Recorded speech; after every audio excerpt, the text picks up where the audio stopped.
नमस्कार, बहुत स्वागत है आप सभी का। आप देख रहे हैं न्यूज 18 और मैं हूं आपके साथ पूजा सचदेवा।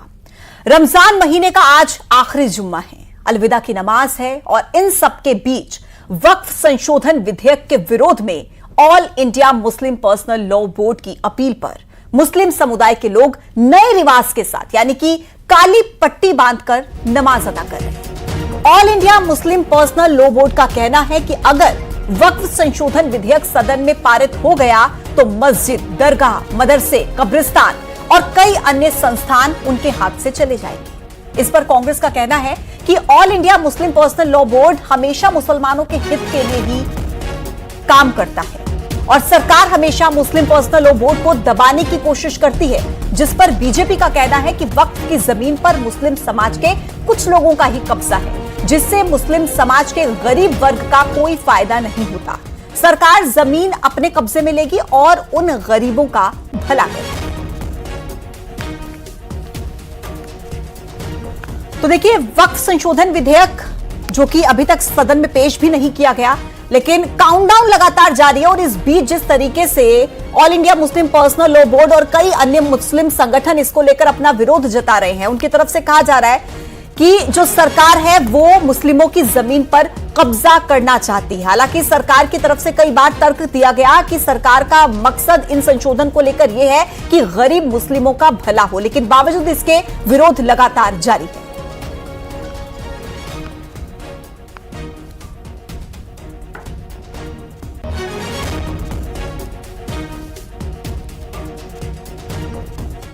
संरक्षण का काम हो या मुस्लिम समुदाय से जुड़े हुए जो संस्थान हैं उनके संरक्षण का काम हो, वो all India Muslim personal law board के जो नेतृत्व में है होता है। अगर उन्होंने कोई मांग की है तो वह अक्रॉस द पार्टी लाइन मांग है। जो लोग बीजेपी के ऐसे विरोधाभास जिसमें कानून में हो, जिसमें विवादास्पद चीज़ें डाली गई हों, ऐसे कानून का विरोध करते हैं अपने वक्फ बोर्ड की रक्षा करने के लिए, समुदाय के लोग वो all India Muslim personal law board के नेतृत्व में जो एक मुहिम छेड़ी है उसका हिस्सा बनेंगे। मोदी जी ने उन गरीब मुसलमानों के बारे में सोचा है जो बिलो पावर के नीचे रहते हैं कि उनका भी उद्धार हो और करोड़ों जो लाखों एकड़ जो भूमि पड़ी है वक्फ की, ये भूमि लेकर गरीब मुसलमानों के मकान बनाए जाएं, दुकान बनाए जाएं, शॉपिंग कॉम्प्लेक्स बनाए जाएं, शिक्षा के लिए स्कूल कॉलेज खोले जाएं, अस्पताल खोले जाएं। तो मुझे लगता है जो तथाकथित बड़े मुसलमान लीडर हैं या जो मुसलमानों के नाम पर नेतागिरी करके अपना पेट भरते हैं, उनको थोड़ा दर्द जरूर होगा कि all India Muslim personal board, Jamiatul उलमा हिंद, हिमायत सरिया जितनी बड़ी तंजीमें हैं, उन्होंने एक आह्वान किया था शांतिपूर्वक अपनी बाजुओं में काली पट्टी बांधने को लेकर, जो बिल अमेंडमेंट बिल के खिलाफ है। सरकार इन सारी संपत्तियों को अपने अधीन करना चाहती है और ये हमारा राइट से विरोध करना, और हमने विरोध किया। आगे जिस तरह हमें ऊपर तंजीमों से मिलता जाएगा हम उसका विरोध करते आएंगे, मगर शांतिपूर्वक। बिल्कुल सरकार से ये मांगेंगे कि हम लोग के जो भी ये परेशानी है उसको परेशानी को हल करें और इस बिल को है ना ख़त्म करें। ये काला कानून जो आया है हमारे ऊपर, जो शुरू से आ रहा है, जो औकाफ में दे दी गई है संपत्ति, उसको अभी लेने से कोई मतलब थोड़ी है। आज हमारा विरोध शांतिपूर्वक है काली पट्टी को बांध को लेकर, और हम बिल अमेंडमेंट बिल का विरोध करते हैं और इसको लागू नहीं किया जाए, सरकार से यही मांगे। सर, शांतिपूर्वक हमारा विरोध है और हमको ये बताना चाह रहे हैं सरकार को हर चीज़ ना थोप में जबरन, ये हमारे अगर भले के लिए, हमको हमारा भला नहीं लग रहा है इस चीज़ में, तो आप कौन होते हमारा भला बताने वाले? हमको अपना भला पता है ना, हमारी कौम का हमारा भला पता है, ये मालूम हमारी नुकसान है। भाई ये मुसलमानों का मामला है, इसमें उनको किसी को इंटरफेयर नहीं करना चाहिए। बस भाई इसमें हम लोगों का जो है मतलब भाई किसी के मामले में आप दखल क्यों दो? आप अपने देखिए, आप दूसरे क्यों देख रहा हूँ? तो देखिए, ये जिस तरीके से लगातार हम देख रहे हैं तस्वीरें सामने आ रही हैं और आज की खास तौर पर तस्वीरें जब रमजान का आखिरी जुम्मा है तो आंखों पे काली पट्टी बांधकर जिस तरीके से विरोध प्रदर्शन की तस्वीरें सामने आई। दरअसल मुस्लिम संगठन इस पर यह कह रहे हैं कि सरकार जो है वो मुस्लिमों की जमीन पर कब्जा करना चाहती है, लेकिन सरकार लगातार इस चीज को क्लैरिफाई करने की, तर्क देने की कोशिश कर रही है कि ऐसा सरकार का कोई प्लान नहीं है, बल्कि गरीब मुस्लिमों का भला हो, भ्रष्टाचार ना हो, ट्रांसपेरेंसी हो, इसको लेकर सरकार जो है ये संशोधन लेकर आई है। लेकिन लगातार इसको लेकर जिस तरीके से प्रोटेस्ट की तस्वीरें सामने आ रही हैं, विरोध की तस्वीरें सामने आ रही हैं, वो लगातार बढ़ती जा रही है। आज हम इसी मुद्दे पर चर्चा करेंगे। मेरे साथ खास मेहमान इस चर्चा में शामिल होंगे। आप टीवी स्क्रीन पर देखिए बृजगोपाल लोया जी इस वक्त हमारे साथ बीजेपी के प्रवक्ता मौजूद हैं। स्वदेश शर्मा जी कांग्रेस के प्रवक्ता हमारे साथ कनेक्ट हैं। तौकीर निजामी मुस्लिम धर्मगुरु अब से थोड़ी देर में हमारे साथ कनेक्ट होंगे। आप दोनों का बहुत बहुत स्वागत है।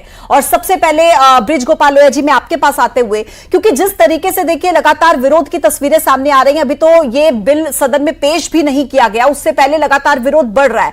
क्या भारतीय जनता पार्टी मुस्लिमों को कॉन्फिडेंस में नहीं ला पाई है, इस वजह से ये विरोध की तस्वीरें सामने आ रही हैं? आपको क्या लगता है?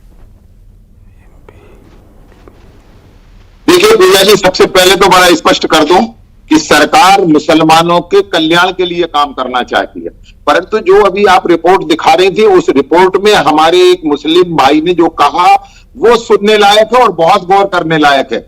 उन्होंने कहा कि हमारी तंजीमें आगे जो हमको हिदायत देंगी, हम उन हिदायतों का पालन करेंगे, और यही वो समस्या है।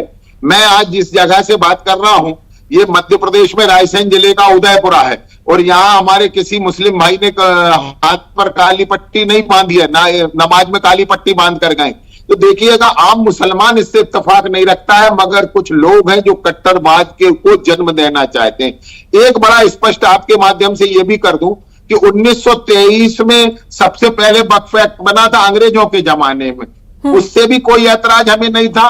इसके बाद 1954 में जो वक्फ एक्ट बना स्वतंत्र भारत में, उससे भी कोई ऐतराज नहीं था।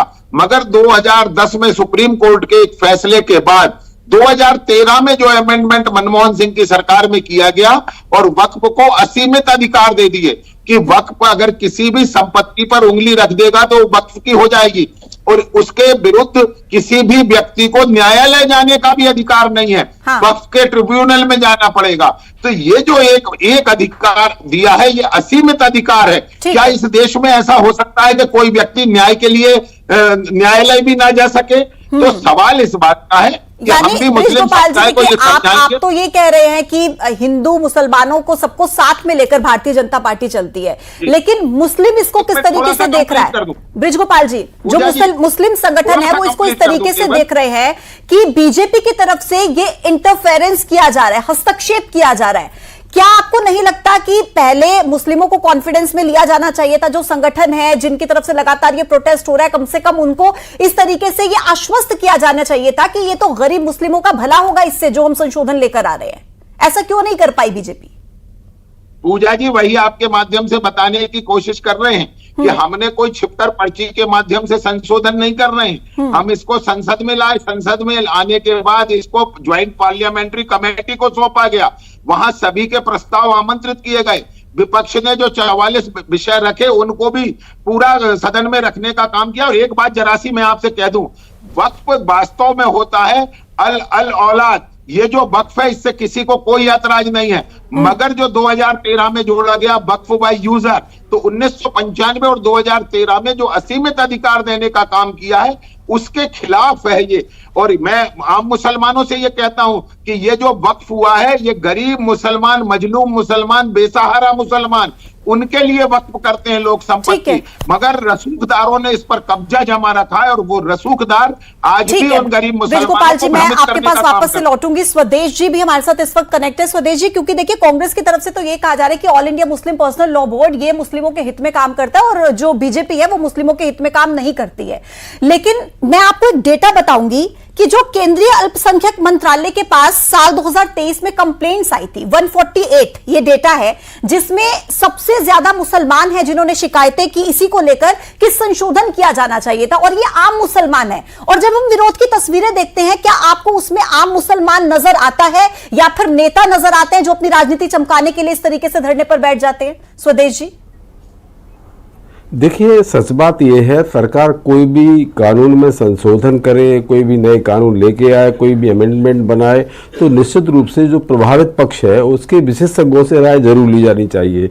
इसका सबसे बड़ा एक जीता जागता उदाहरण है माननीय प्रधानमंत्री नरेंद्र मोदी जी 3 काले कानून किसानों के हित की बात कह करके लेकर आए, लेकिन किसानों ने हमारे आंदोलन किया और देश में ऐसा आंदोलन किया जो विश्व में शायद किसानों ने ऐसा आंदोलन किया नहीं होगा, जिसमें 700 से अधिक किसानों ने शहादत दी।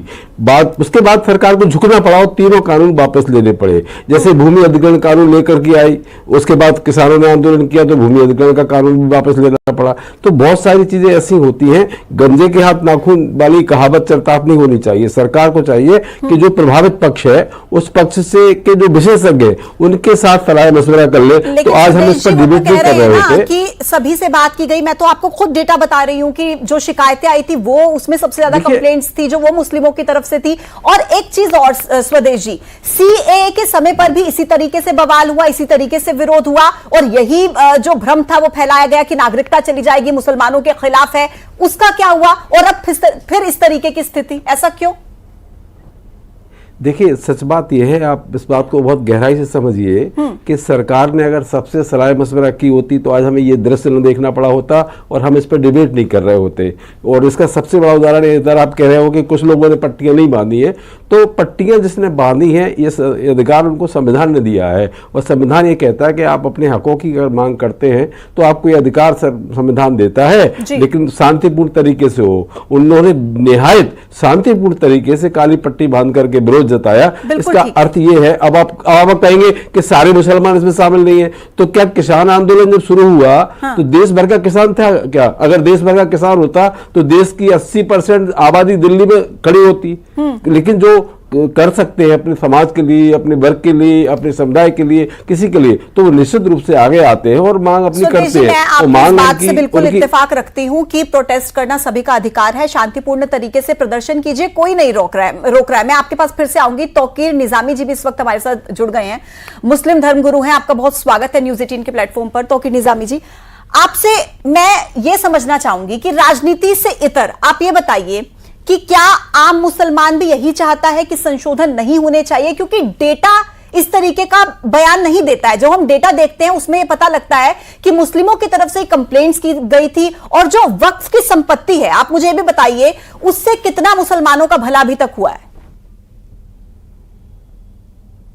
बहुत शुक्रिया मैडम। देखिए, सबसे पहले तो मैंने ये कहना चाहता हूँ आपके चैनल के माध्यम से कि वक्फ का ये संशोधन बिल माननीय मोदी जी और भारतीय जनता पार्टी लेकर आई है, ये एक्चुअली मुस्लिम समाज के सारे का सारा हनन करने के लिए किया गया है। मैं यहाँ अदब के साथ आपके चैनल के माध्यम से ये कहना चाहता हूँ कि मुस्लिम समाज, फिर हम पूरा हमारा मुस्लिम समाज भारत का ये मांग करता है कि राम मंदिर जो अयोध्या में आपने ट्रस्ट बनाया है वहां भी मुस्लिम समाज के लोगों को आपको उसमें शामिल करना चाहिए। या भारत में जितनी भी बड़ी बड़ी मंदिरें हैं वहां भी मुस्लिम समाज के लोगों को उसके अंदर आपको शामिल करना चाहिए। हम तो कह रहे मुस्लिम समाज ही नहीं, सारे धर्म का, सिख हो, ईसाई हो, दलित हो, इनको भी शामिल करना चाहिए। देखिए, मुद्दे को आप समझने की कोशिश करिए। जेपीसी की बैठक मीटिंग हुई, जेपीसी में जमतका प्रसाद जी को उसका चेयरमैन बनाया गया, लेकिन वो चेयरमैन साहब ने जब जेपीसी की बैठक वहां पर की तो जो सांसद लोग थे, दूसरे जो उसके सदस्य थे, उन लोगों के सुझावों को क्यों नहीं लेना गया? और कहां आनन फानन में आपने ये सब चीजें कर दी। आपको जरूरत क्या है कि मुस्लिम समाज, पहले आप समझ लीजिए, अल्लाह की राह में हमारे सारे लोग मुस्लिम समाज के अपनी प्रॉपर्टियों को दान करते हैं। जैसे हमारे मुस्लिम समाज के जो गरीब तबके के लोग हैं, दबे कुचले लोग हैं, उनको शिक्षा मिल सके, रोजगार मिल सके, बहुत सारी चीजें। मैं इसी पॉइंट पर, आपने जो शिक्षा का जिक्र किया, गरीब जो दबे हुए मुस्लिम है, आपने उनका जिक्र किया। इसी से जुड़ा मेरा आपसे एक सवाल है, जो वक्फ की संपत्ति है, साल दर साल वो संपत्ति बढ़ती चली गई और 2006 में सच्चर कमेटी ने कहा था कि 12,000 करोड़ जो है उतनी कमाई होनी चाहिए वक्फ की संपत्ति से। लेकिन जो डेटा आया वक्फ की तरफ से, वो दावा यह करता है कि केवल 200 करोड़ की कमाई होती है। ये जो इतना बड़ा डिफरेंस है 12,000 करोड़ से 200 करोड़ का, ये बीच का डिफरेंस कहां गया? भ्रष्टाचार में गया क्या? और वक्फ की संपत्ति से अभी तक कितने गरीब मुस्लिमों का भला हुआ है, क्या आप मुझे बता सकते हैं? साक्षरता कितनी बढ़ी, गरीबी कितनी कम? देखिए मैं मैडम यही कहना चाहता हूं कि मैं धर्मगुरु नहीं हूं। मेरा नाम है पीरजादा तौकीर निजामी। मैं मुस्लिम स्कॉलर जरूर हूं, लेकिन मैं आपको ये बताना चाहता हूं कि फिर हम पूछना चाहते हैं आपसे, पूरे भारत में जितने भी ट्रस्ट बने हुए हैं सारे के सारे, हम तो कहते हैं आप सनातन ट्रस्ट बना दीजिए ना, अलग से कोई और कर दीजिए, हमें लोगों को कोई एतराज नहीं है भाई। लेकिन हम ये पूछना चाहते हैं कि कितना चंदा इकट्ठा होता है वार्षिक तरीके से पूरे के पूरे मंदिरों से, इधर से उधर से, क्या उसका हिसाब किताब आप देते हो क्या? या वो जो ट्रस्ट है जो हमसे पूछ रहे हो आप, हमने कहा ना कि अल्लाह की राह पे हमने दान कर दिया, हमारे मुस्लिम समाज के लोग हैं उनको इसका फायदा पहुंच रहा है। कहीं भी इस तरह का छोटे मोटे मामले हैं, पूरा इतना बड़ा देश है कि हो सकता है मुस्लिमों के पास तो ये ऑप्शन ही नहीं था ना पहले। अगर आप जो वक्फ की संपत्ति है वो अल्लाह के नाम पर हो जाती है, उसके बाद ना उसे बेचा जा सकता, ना कोई खरीद सकता, और उसके लिए ज्यादा से ज्यादा कोई वक्फ ट्राइब्यूनल में जा सकता है, कोर्ट का दरवाजा नहीं खटखटा सकता। ये ऑप्शन मुसलमानों के पास नहीं था, लेकिन हिंदुओं के पास ये ऑप्शन है। मैं आपसे ये समझना चाहती हूं कि आप मुझे ये बताइए, वक्फ की संपत्ति से अभी तक क्या मुस्लिमों का, गरीब मुस्लिमों का भला हुआ है? मुझे हाँ या ना में जवाब दीजिए, कितना भला हुआ है, कितना उनके काम आई है वक्फ की संपत्ति? जगह पे शिक्षा का काम किया जा रहा है, स्वास्थ्य का काम किया जा रहा है, जो मुस्लिम समाज के लोग बेरोजगार हैं उनको रोजगार देने का काम किया जा रहा है, हर जगह पूरे भारत में हो रहा। हम तो ये कह रहे हैं कि ये काली पट्टी बांधकर आज हम बहुत शांतिपूर्व तरीके से पूरे भारत में सारी मस्जिदों में हमने जुमे की नमाज में हम लोगों ने अपने तरीके से विरोध प्रदर्शन किया है। अगर हमको जरूरत पड़ी तो इस भारत में जगह जगह पे पूरे भारत में बनाने की हमें जरूरत पड़ी तो प्रोटेस्ट करने का अधिकार है आपका, शांतिपूर्वक तरीके से प्रोटेस्ट कीजिए। कफन मांगने के लिए भी तैयार हैं, लेकिन हम हमारी संपत्तियां केंद्र सरकार को देने के लिए या बीजेपी ने जो मंसूबा बना के रखा है हम उसे देने के लिए कतई तैयार नहीं है। ठीक है, ठीक है। तो निजामी जी मैं आती हूं आपके पास, ब्रिज गोपाल जी, क्योंकि देखिए लगातार ये सवाल उठता है कि जो हिंदुओं की धार्मिक संस्थाएं हैं उनका चंदा कहां पर जाता है, इसका हिसाब किताब क्या कोई देता है? या सवाल यह भी उठता है कि जो हिंदुओं के संस्थान है वहां पर कोई गैर हिंदू उसका मेंबर क्यों नहीं होता? तो फिर वक्फ में आप ये संशोधन क्यों लेकर आ रहे हैं कि वहां पर गैर मुस्लिम मेंबर होना चाहिए? इसके पीछे की वजह क्या है? आश्वस्त क्यों नहीं कर पा रहे हैं ब्रिज गोपाल जी? केवल बड़े मंदिरों की चर्चा करता हूं। अयोध्या के राम मंदिर ने इस वर्ष 400 करोड़ से अधिक का तो इनकम टैक्स का भुगतान किया है। क्या बिना हिसाब दिए इनकम टैक्स का भुगतान हो सकता है? क्या आयकर का भुगतान हो सकता है? तिरुमला ट्रस्ट के पास जो कुछ है वो आंध्र प्रदेश सरकार के पास है। हजारों करोड़ रुपए की राशि आंध्र प्रदेश की सरकार के पास है जो वो यूज में ले रही है। और एक सुक्खू सरकार है हिमाचल प्रदेश में, कांग्रेस की सरकार है, वो कह रहे हैं कि मंदिरों से हमें पैसा चाहिए जन कल्याण के लिए, और मंदिरों से वो पैसा सरकार के पास ट्रांसफर होकर जन कल्याण के काम आ रहा है। मैं फिर से कहता हूं, देखिए, और अभी कह रहे थे कि वहां किसी मुस्लिम को क्यों नहीं रखा, तो इकबाल अंसारी जो उसके पक्षकार थे वो केवल राम जन्मभूमि के उद्घाटन समारोह में चले गए थे, आपने तो उनके खिलाफ फतवे जारी कर दिए। और एक बात तौकीर निजामी साहब, मैं सिर्फ एक प्रश्न आपसे करता हूं कि हम कोई संपत्ति नहीं लेना चाहते, ना सरकार लेना चाहती, ना हिंदू समाज लेना चाहता। वक्फ की जो संपत्ति मुस्लिमों के कल्याण के लिए है वो वही रहे, उसमें से किसी को दरकार नहीं है, मगर वो उनके काम आए। आज आपको चुनौती पूर्वक दो बातें कहता हूं। एक तो एक व्यक्ति का नाम बता दीजिए जो वक्फ के माध्यम से पढ़ लिख कर कहीं डॉक्टर, इंजीनियर, कलेक्टर, कमिश्नर कुछ बना हो, एक नाम जरूर बताइएगा जो वक्फ के सहयोग से बना है। दूसरी बात, यदि वक्फ इमदाद करता लोगों के इलाज में, तो आज मुस्लिम समुदाय आयुष्मान कार्ड भारत की योजना से इलाज नहीं करा रहा होता, वक्फ के पैसे से करा हुआ। और तीसरी जो सबसे खास बात है, मेरा एक प्रश्न आपसे है कि क्या आप इस देश में ये मानते हैं कि यदि किसी की जमीन पर अगर वक्फ उंगली रख दे तो वो जमीन का मालिक कहीं कोर्ट में भी नहीं जा सकता, न्यायालय में नहीं जा सकता? और एक और प्रश्न ले लीजिए कि तमिलनाडु में आपने एक गांव, मेरे पास समय की थोड़ी सी कमी है, मैं आखिरी कमेंट एक बार स्वदेश जी के पास भी चलती हूँ, उनसे भी ले लेती हूँ। स्वदेश जी, कांग्रेस बस अपनी राजनीति चमकाने के लिए इस वक्त उनको मुस्लिमों की याद आ रही है कि हम साथ खड़े हैं, all India Muslim personal law board ही भला चाहता है मुस्लिमों का। क्या मंशा क्या है इसके पीछे की, या सिर्फ बीजेपी कुछ लेकर आ रही है तो उसका विरोध करने के लिए विरोध करना है? देखिए पूजा जी, सच बात यह है, आपको बता दूं कि जो AIMPLB है ये पर्याप्त है उनको सुरक्षा और उनकी ध्यान रखने के लिए, उनकी जवाबदारियों को पूरा करने के लिए, इसमें किसी विधेयक की जरूरत थी नहीं। लेकिन सरकार क्या है, एक एजेंडे के तहत काम कर रही है। उनका एजेंडा क्या है? सबसे पहले तो आप देख रहे हैं दूसरी बार भी इस डिबेट में बैठे हैं, तो ये भी डिबेट हिंदू मुस्लिम के ऊपर ही है। पूरे देश में इस तरह का माहौल क्रिएट होता रहे ताकि उनकी जो पोलराइजेशन की जो रणनीति है, जो हिंदू मुस्लिम को डिवाइड एंड रूल वाली जो पॉलिसी है, उस पॉलिसी को ये फॉलो कर सकें। अभी हमारे भाजपा के प्रवक्ता ने कहा कि 1923 में हुए लॉ अमेंडमेंट में भी हमें विरोध नहीं था। हाँ, बिल्कुल आपको विरोध नहीं था, और आपको इस बात से भी विरोध नहीं था कि जब अंग्रेज शासन कर रहे थे और आपके लोग उनसे माफी मांग रहे थे, आजादी की लड़ाई में आपने हिस्सा ले लिया, आपको उससे भी गुरेज नहीं था, ये तो मैंने मान लिया। लेकिन आज जब अमन चैन की स्थिति भगवान ने बनाई है कि देश में अमन चैन हो, तो इसमें इस तरह की स्थिति क्यों पैदा करो कि हर वर्ग उद्दलित हो जाए। आपके हिसाब से जो भारतीय जनता पार्टी है वो हिंदू मुसलमानों को लड़ाना चाहती है और बीजेपी कह रही है हम साथ लेकर चल रहे हैं, और बस इस सब राजनीति के चक्कर में उलझा हुआ एक आम मुसलमान जो शायद चैन से जीना चाहता है, लेकिन आप लोगों की राजनीति के चक्कर में कहीं ना कहीं कंफ्यूजन की स्टेट जो पैदा होती है वो सबके सामने है। आप तीनों का ही बहुत बहुत शुक्रिया मेरे साथ इस खास चर्चा में शामिल होने के लिए। तो देखिए, कुल मिलाकर हम यहां पर चर्चा कर रहे थे उसको लेकर, बिल को लेकर, जो अभी तक सदन में पेश भी नहीं हुआ है, लेकिन उससे पहले संग्राम की स्थिति यहां पर लगातार देखने को मिल रही है। और अब आगे बढ़ते हुए आपको दिखाते हैं टॉप 20 खबरें।